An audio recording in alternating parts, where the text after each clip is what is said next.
قرآن پاک میں جو قیامت کا سیکوینس ہے وہ صرف سمجھیے, صرف 2 لائنوں میں سمجھا کے میں آگے بڑھتا ہوں. قرآن پاک میں کیا اللہ کہتا ہے کہ جب سور پھونکا جائے گا تو ان کے دماغ پچک جائیں گے, ایسے, ٹھیک ہے, دماغ پچک جائیں گے. اگر سور کوئی ساؤنڈ ہوتی تو کانوں پہ یا دماغ پہ اثر ہوتا. پچکنے کا کانسیپٹ سمجھیے, دس از کائنڈ آف ویکیوم. 2 طرح کے پمپس ہوتے ہیں, ایک بلو پمپ, ایک بلور, ایک ہوتا ہے ویکیوم پمپ. یعنی ایک ہوا کو باہر نکالتا ہے, ایک ہوا کو اندر کھینچتا ہے. ویکیوم پمپ چیزوں کو سکیڑتا ہے. قرآن پاک بہت خوبصورت کتاب ہے, فزکس کی اس سے اچھی کتاب مجھے نہیں ملی, ٹھیک ہے. اب آپ جس زمین پہ رہتے ہیں, اس کو ذرا تھوڑا سا ایسے 2 منٹ کے لیے, میں زیادہ لمبی بات نہیں کروں گا اس کے اوپر. یہ اوزون لیئر, یہ آئیون کی جو تہیں ہیں اوپر, جو 7 سفیئرز ہیں, یعنی سب سے پہلا ہمارا سفیئر جو ہے نا وہ ایٹماسفیئر ہے. ایٹماسفیئر سے لے کے ہیلیوسفیئر تک 7 سفیئرز ہیں. بالکل صحیح, تفصیل بعد میں جائیں گے, ٹھیک ہے. یہ کسی طرح پھٹتے ہیں, ہوا تیزی سے باہر نکلتی ہے, ویکیوم کریٹ ہو گیا, ویکیوم کریٹ ہوگا.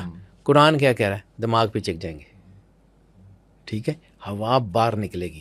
اللہ نے قیامت کا سیکوینس بھی طریقے سے لگایا ہوا ہے. اللہ آدھے دھورے کام نہیں کرتا, بے شک, ٹھیک ہے.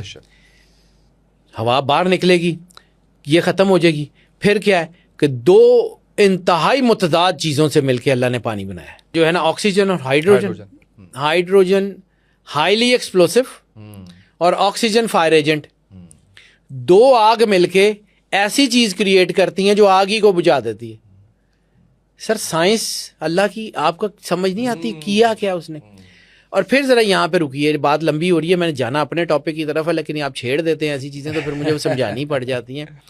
اگر یہ ہوا کا دباؤ بنتا ہے تو آکسائڈ بریک ہو جائے گا.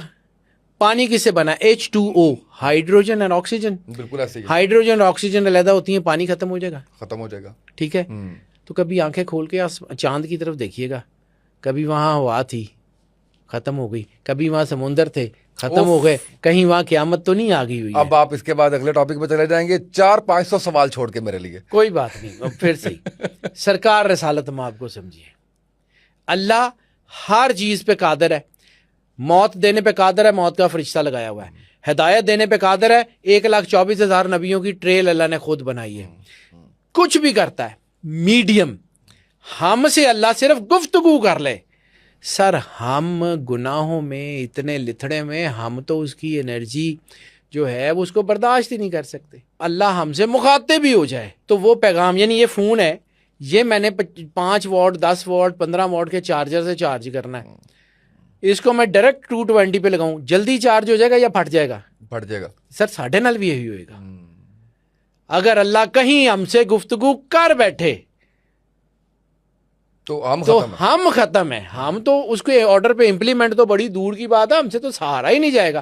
اللہ کہتا ہے ہم اس قرآن کو پہاڑ پہ نازل کر دیتے تو ریزہ ریزہ ہو جاتا. تو پھر سمجھیے گا کہ یہ سرکار کے سینے پہ کیوں اترتا تھا. واہ, ہائی اینڈ انرجی رسالت آپ کے سینے پہ آتی تھی, وہاں سے وہ لو ڈینسٹی میں کنورٹ ہو کے پھر ہم تک پہنچتی تھی. جب قرآن پاک پہ بات کریں گے تو جس ایک ایپیسوڈ میں نے انشاءاللہ کرنی ہے قرآن اور سرور انبیاء صلی اللہ علیہ وآلہ وسلم کا تعلق, اس کے اوپر میں ضرور بات کروں گا, آگے چل کے کروں گا, ابھی نہیں انشاءاللہ. اب میں نے آپ کو کن اور کل کا سمجھا دیا کہ اللہ کیوں, اللہ کا جو میڈیم ہے نا, جس سے اللہ کے پیغام, اللہ کے ارشاد, اللہ کی قدرت, اللہ کا مظہر, اللہ کی شفاعت, اللہ کی رحمت, اللہ کا کرم, اللہ کا فضل, ہر چیز جس میڈیم سے کائنات میں آتی ہے, اس میڈیم کا نام سرور انبیاء صلی اللہ علیہ وآلہ وسلم. اب آتا ہوں اس آیت کی طرف, کل ان کنتم تحبون اللہ فاتبعونی یحببکم اللہ. بلکہ کل والی تو بہت ہی آیات ہیں قرآن پاک میں, ایسے ہی ہے. کل لا اسألکم علیہ اجرا الا المودۃ فی القربی, کہہ دیجیے, ٹھیک ہے, بہت آپ کہہ دیں, سرکار آپ کہہ دیں. اللہ سرکار سے مخاطب نہیں ہو رہا, سرکار کے واسطے وسیلے سے ہم سے مخاطب ہو رہا ہے. سرکار تو اللہ کو جانتے ہیں, اللہ سرکار کو جانتا ہے, سرکار کو اللہ کو کہنے کی ضرورت نہیں ہے. ٹھیک ہے, بالکل صحیح. اللہ اس بات کا جو ہے نا, وہ اس بات کے اوپر تو جو ہے نا وہ اس کو ضرورت ہی نہیں ہے کہ اس کو کچھ کہا جائے تو وہ کرے. ایسے ہی ہے, کردگار ہے. بے شک, ٹھیک بالکل. ہے, میں صرف ایک بات کہتا ہوں, میں 20 سال 25 سال سے یہ کام کروں, ایک بات کہتا ہوں صرف, اور جتنا کہ میں سمجھا سکتا ہوں اس کی ون لائنر یہ ہے کہ اگر آپ اللہ کے قریب ہو جائیں کسی بھی حال میں کسی بھی جگہ میرے سمیت کسی سے کچھ پوچھنے کی ضرورت نہیں ہے. آپ کے اندر اللہ نے وہ ٹرانسمیٹر لگائے ہوئے ہیں جو کھول جائیں گے، راستہ دے دیں گے. ہمارا کام صرف بتانا ہے.